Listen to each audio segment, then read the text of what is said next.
9 de la mañana, 26 minutos. Le agradecemos a Vero por esa información y le damos la bienvenida al presidente del Sindicato Anestésico Quirúrgico, el SAC, al doctor Daniel Montano. Hoy van a estar realizando una medida de paro en contra del veto presidencial al proyecto de ley que atiende la situación de los médicos y los trabajadores de ex Casa de Galicia, pero también vamos a estar abordando otros temas como la falta de anestesistas y cirujanos en diferentes puntos del país. Montano, bienvenido. Bueno, muchas gracias, un gusto estar con ustedes. El paro hoy, comencemos por la medida de hoy, va a comenzar al mediodía y es hasta las 3 de la tarde. ¿Qué servicios van a estar afectados? Bueno, sí, el paro se convocó entre las 12 y las 15, intentando que la gente que pueda acompañe desde las barras este proceso. Y va a afectar fundamentalmente la atención de policlínica, ¿no? No se han suspendido intervenciones quirúrgicas de coordinación porque las de urgencia y emergencia obviamente nunca se suspenden. O sea que es un paro acotado, porque también la programación de los prestadores para las intervenciones quirúrgicas se realiza con varias semanas de anticipación y no vamos a estar ya, es algo que surgió medio que no sabíamos bien qué día iba a ser la Asamblea General, no tenía sentido suspender intervenciones quirúrgicas. ¿Qué análisis hicieron del veto que realizó el presidente de la República ante esta ley para, bueno, que en definitiva se pudiera acceder a los créditos laborales de los extrabajadores? Bueno, nosotros lamentamos profundamente el veto. Lamentamos profundamente porque creemos que además los argumentos que se han dado no son los adecuados, no son de recibo. Acá la ley que se votó lo que establece es que se cumpla con la ley 19.069 del año 2018. Esa ley que prevé que cuando una empresa quiebra y es insolvente para pagar los créditos laborales, o sea, sus activos no pueden cubrir los créditos de los trabajadores, bueno, esa ley prevé que los trabajadores cobren por un fondo especial que está destinado a sus efectos. Claro, se decía que lo que pasa es que si se usaba ese fondo, se acababa el fondo para esta instancia. Bueno, el problema es otro. El problema es que cuando se negoció la salida de Casa de Galicia, acuérdense, Casa de Galicia se cerró por una decisión judicial en diciembre del 21, en febrero se votó una ley de salida en la cual se distribuían las cápitas entre prestadores y demás. Siempre el argumento fue: los créditos laborales los vamos a pagar con el fondo de la ley 19.069.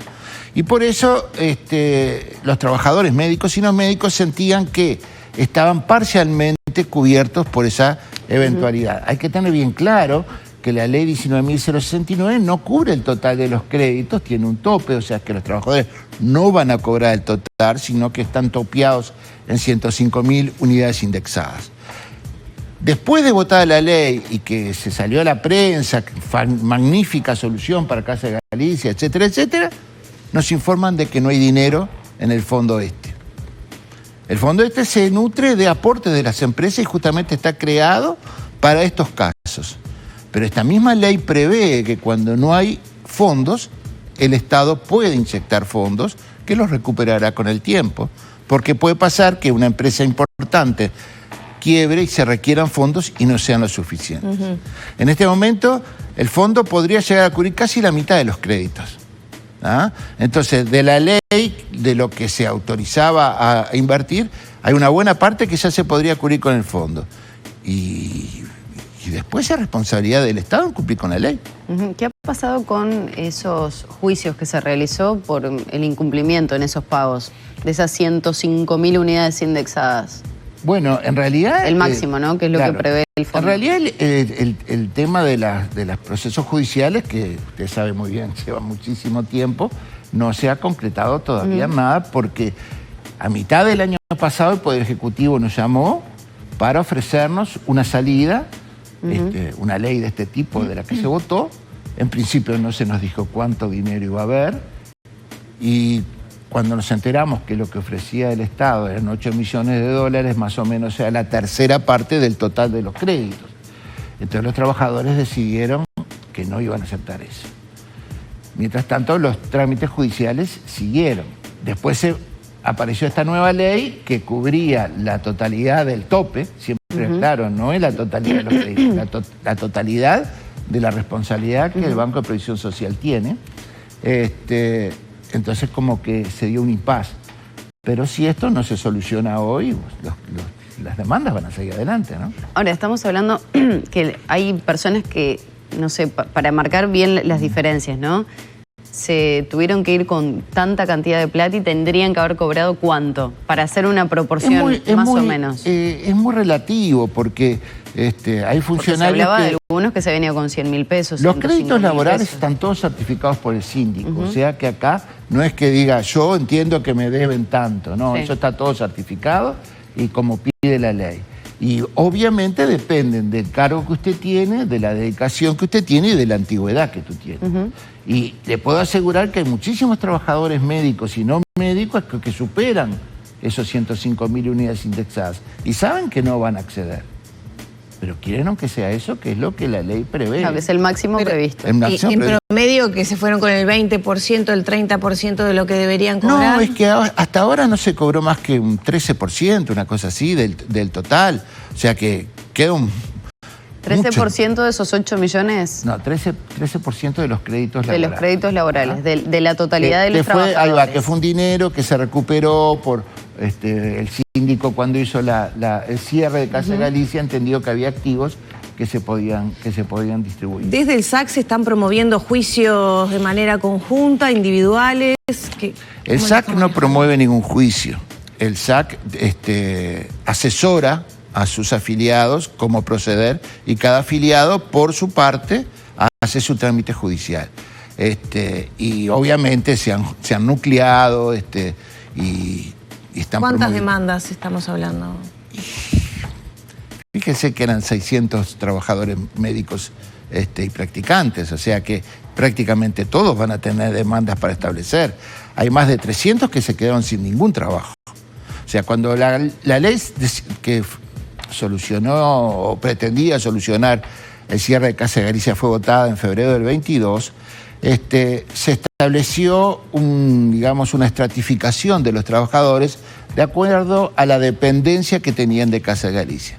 Había médicos que eran exclusivos y por lo tanto se habían quedado sin su ingreso. Ese médico fue el primero que debía ser redistribuido a las empresas que recibieron las cápitas. El Estado dispuso 19 millones de pesos por mes para darle a las empresas para hacer eso desde el primer día. Pero ¿Y eso con los médicos se cumplió? No, justamente. Se demoró. Se terminó cumpliendo como a los 6 meses y cuando se hizo el balance había por lo menos 50 millones de pesos que se habían recibido por los prestadores y que no habían sido... ¿Y qué pasa ahí? ¿El Estado no interviene? Para decir, bueno, les dimos tanta cantidad de plata. Pregúnteme de mi gremio. No, pero pregunto, porque me llama la atención que si por mes se le den 19 millones de pesos y no se vea reflejado y no se por parte de la comprometa. No, y que además otra cosa, estamos hablando del saldo de cuánto era en total en esos 6 meses, de más de 100. De más de 100, ¿qué? Perdón. ¿Cuántos millones de pesos eran en total? Y 19 por 6 son 120, casi 120. Entonces, lo que estoy diciendo es, nadie controló que en ese tiempo no se cumpliera con lo que decía la ley y se tomara efectivamente esos meses. ¿En qué se gastó esa plata? Muy buena pregunta. Ojalá yo tuviera la respuesta. La ley establecía una comisión de seguimiento en la cual hubo que trabajar duramente para conseguir que los médicos... Y voy a hablar de los médicos porque es lo que a mí me compete, ¿no? Pasó lo mismo con los no médicos. Fueran absorbidos por los prestadores que recibieron cápitas, que ya estaban recibiendo dinero para eso. Fue todo un tira Las cápitas es lo que cobra, digo, claro, si capaz no se conoce demasiado, es lo que cobra la mutualista por cada socio. Exactamente. Cuando usted transfirió 20.000 socios a una institución, le estaba transfiriendo además las cápitas de esos 20.000. ¿Ah? Entonces... se estableció en la ley que una cuota parte de los médicos tenía que ser absorbido por las instituciones. Se estableció los criterios, de acuerdo a lo que yo le explicaba, cuánto dependían del salario de Casa Galicia. El nivel 1 se completó. Ya para completar el nivel 2 hubo que hacer muchas idas y venidas, ¿tá? Y prácticamente los médicos del nivel 3, o sea, los que tenían menos de un 40% de dependencia de Casa Galicia, ninguno fue redistribuido. ¿Ah? En esa comisión se discutió semana a semana este tema y se denunciaron todas estas cosas. El Estado era parte, sabía. ¿Casa de Galicia podría haber seguido funcionando? Bueno, no me compete a mí decirlo, realmente no. Bueno, ustedes tienen una visión de sus lugares de trabajo. Yo no me gusta hablar de la gestión porque no es mi tarea hablar de cómo se gestionan los prestadores, esa no es mi tarea. Mi tarea es defender a los trabajadores que están ahí, que sean respetados en sus derechos. Si podía seguir o no podía seguir, eso llevó un análisis judicial y del Ministerio de Salud Pública previamente que lo intervino. He escuchado versiones muy contrapuestas y muy opinables de gente que estaba en el métier. Sin duda que el final no fue el más prolijo. ¿Ah? Porque que una mutualista de la tradición de Casa Galicia se cierre un 21 de diciembre, fechas tan especiales, justo antes de la feria judicial, lo cual dejaba ahí todo un periodo de un mes de incertidumbre, que además se votara una ley en febrero asegurando que los créditos laborales estaban cubiertos y después nos venimos a enterar a través de la presidencia del Banco de Previsión Social que esos créditos no podían cubrirse porque el dinero no estaba. No fue al menos prolijo, o todo lo prolijo que debe haber sido algo que involucra el trabajo de tanta gente, porque pongámonos un poquito del lado del damnificado, del que hoy está deseando que se levante. Un momento horrible, aparte fue una agonía extensa, ¿no? La de Casa de Galicia. Y por otro lado también la fecha en la que ocurre con lo que impacta en la gente tener trabajo o no tener trabajo, ¿no? Obvio. Una fecha sumamente complicada que además veníamos saliendo de una pandemia, entonces creo que fue todo bastante una situación crítica. Y máxime cuando el cuerpo de salud, médico y no médico, había hecho tanto por la salud del país durante la pandemia. ¿Qué escenario se abre ahora que veníamos hablando de esto de los juicios, de cómo qué escenario se proyecta si no se levanta el veto en esta jornada? Y bueno, si no se levanta el veto en esta jornada, o no se muestra ninguna otra opción aceptable, los juicios van a seguir adelante y van a empezar a decidirse. Y en los juicios laborales, nuestro sistema judicial es muy protector del trabajador, y como estos créditos están todos certificados por el propio síndico de Casa Galicia, o sea, están aceptados como reales, como antes o después lo van a cobrar. Montano, y ahí me queda una duda. Si se va a juicio, ¿se marcaría el tope también de lo que prevé la normativa? Bueno, ¿O se podría cobrar la totalidad de lo que se le debe a ese trabajador? Ya me está preguntando cosas que evaden mi área de conocimiento. No, porque se hablaba que podía pero superar ampliamente. Se va a juicio por el total. Se va a juicio por el total. Claro, porque se decía que se podía superar ampliamente lo que se estaba reclamando con esta ley al día de hoy. Los juicios podían superar en unos 30 millones de dólares. Se va a reclamar por el total. Después, cada juicio tiene dos partes y un juez. Y determina el juez la decisión. Pero el problema es otro. El problema es que ese juicio de pronto se lauda dentro de 2 años.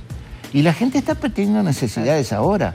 Digo, no voy a hablar solamente de los trabajadores médicos en este momento, voy a hablar de todos los trabajadores. Y usted imagínese lo que es para un trabajador que depende de Casa de Galicia, en sus ingresos son medios o medios bajos, como son los de la salud, fundamentalmente dentro de los no médicos, que te quedes sin ese dinero. Hay gente que está con graves problemas para seguir con su vida, porque la luz a fin de mes llega. Y no lo puede uno negociar, no, pero mire que voy a ganar un juicio dentro de un par de años. No, sin duda. Hay que pagar la casa. Tal cual. Sabemos de gente que está perdiendo su casa. Doctor, volviendo al tema de los médicos y específicamente de los cirujanos y los anestesistas, usted decía algunos tuvieron dificultades para volver a encontrar trabajo. Sin embargo, por ejemplo, y ya le cambio un poco de tema, vemos que abrió el Hospital del Cerro y que estaba con dificultades para la contratación de anestesistas y cirujanos. Claro. Lo que pasa es que Uruguay tiene un problema de estructural en cuanto a la oferta de salud. Está bien que haya muchos centros de salud en diferentes áreas sensibles. Ahora, hay que ver si se pueden cubrir.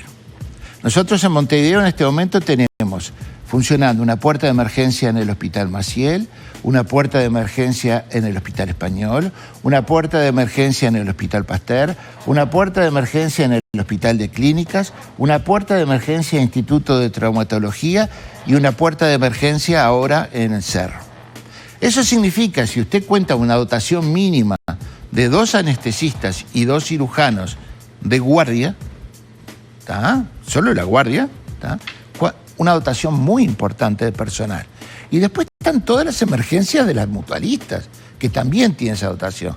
Entonces, a veces la dificultad no es porque no haya recursos humanos, es porque, primero que nada, los recursos humanos deben trabajar con un criterio de seguridad. Estamos exigiendo a veces a los trabajadores que cumplan con guardias prolongadísimas, ¿ah? Salgan de un lado y vayan a otro lado de guardia, sin el descanso adecuado. Estamos hablando de la salud, ¿ah? Estamos hablando de que ese cirujano de pronto tiene que tomar una decisión con muy pocas horas de sueño. Y lo estamos obligando porque son tantos los lugares que hay que atender que es muy difícil. Hay más puestos que anestesistas, entonces, y cirujanos. Yo creo que hay una falta de coordinación. No se justifica tener tantas puertas de emergencia en un lugar donde hay tan poca gente. ¿El Hospital del Cerro sobra en ese sentido, entonces? No es que sobre. Yo no decidí si había que poner un Hospital del Cerro o no. Pero lo que sí había que pensar si era necesario tener una urgencia quirúrgica. Porque usted tiene a pocos minutos el Maciel. O Casa de Galicia. Que no sé si hoy está equipado con todo lo que tenía antes. Sí, no, Galicia tiene una puerta abierta y trabaja mucho para ACE. El Hospital Galicia, que hoy depende del Círculo Católico. Entonces, usted va a las grandes ciudades del mundo y de pronto puertas de trauma, puertas de emergencia, tienen 1 o 2 nomás. Y todo lo demás las tienen preparadas a full, con todo. No falta nada. Entonces, de esa manera se optimizan los recursos. ¿De qué sirve tener un tomógrafo en cada una de las instituciones y después va a trabajar de 8 a 14? No. Y hay que falta un diálogo con los especialistas en la materia, que son ustedes, los médicos. Nosotros lo hemos manifestado muchas veces. Lo que falta es capacidades de gestión y de organización. En este gobierno lo vienen detectando desde administraciones pasadas. Es un problema que viene de antes. Este es un problema que viene de antes. Participan muy poco a los actores. Nosotros, cada gobierno que asume, no importa el color, pedimos audiencia, nos presentamos al directorio de ACE, le manifestamos nuestra voluntad de colaborar, de aportar nuestro know-how, porque creemos que después de tantos años algo de experiencia tenemos, buen apretón de manos, tenemos diálogo durante todo el proceso, pero nunca nos consultan. Ahora, Montano, ¿por qué faltan especialistas, no? Digo, más allá que usted dice de la redistribución y de efectivizar lo que ya se tiene, ¿no están egresando anestesistas, no están egresando cirujanos como en otros tiempos? Hay un trabajo... Porque estamos hablando de Montevideo, pero el interior tiene una escasez. Justamente, hay un trabajo muy interesante que presentó la JUNASA este año y que tuve oportunidad de estar en la presentación, muy interesante con respecto al tema de recursos humanos. Y lo que se ve es, primero que nada, un problema de distribución territorial que usted acaba de mencionar. El norte de Río Negro no parece ni... Que no es nuevo tampoco. Exactamente, que no es nuevo. Y no se han hecho políticas para que la gente se establezca en el interior. Porque el problema no es, voy a hacer la guardia y vuelvo, no. Establecer el recurso humano en el interior. ¿Eso cómo se logra? ¿Con incentivos económicos? Eso se logra de 2 maneras. Primero, con incentivos económicos y con incentivos desde el punto de vista profesional. O sea, que tú vayas a un centro donde te sientas con desarrollo. Nosotros venimos proponiendo, por ejemplo, y que está en la ley sancionada, los centros de referencia. Tenemos en el interior de la República que de pronto, X tema, propongamos una patología X, se opera en 5 lugares, 2 enfermos por año. ¿No es mejor tener un centro de referencia central, donde tú nuclees a los especialistas que se dedican a eso, la tecnología necesaria para eso? Harás una mejor inversión, más racional. Y de pronto los recursos humanos van porque se sienten que están contenidos en un lugar donde se están desarrollando adecuadamente. Doctor, no todo es dinero. Ya tenemos que cerrar. Entonces, ¿con qué nos quedamos con el tema del Hospital del Cerro? ¿Están o no trabajando los cirujanos anestesistas que integran el SAC? ¿Están trabajando allí? Están trabajando. ¿Son suficientes? ¿Quiénes están? Bueno, hay mucho recurso humano sin el título, ¿no? Hay muchos residentes trabajando, cubriendo cargos de especialistas, supervisados o apoyados. ¿También en cirugía y anestesia? Sí, claro, en cirugía y anestesia, sí. ¿Cómo ve esto que se ha dicho también de las autoridades, que están todo listo para que vengan, por ejemplo, de Argentina? En realidad no hay nada que se lo impida. Si un profesional de cualquier parte del mundo quiere venir al Uruguay, viene, presenta su reválida una vez que ha logrado la reválida. Una cosa es la libertad personal de un profesional y otra cosa una política, ¿no? Bueno, no me vienen, traigo de afuera. Y se puede hacer, porque no tengo entendido que hay muchos anestesistas argentinos que están haciendo los trámites para revalidar. El SAC no se va a oponer a eso, siempre y cuando se cumpla con la normativa que existe y que en este momento no se está cumpliendo. Hay una normativa que regula a aquellos especialistas que están con trámite de reválida y que trabajan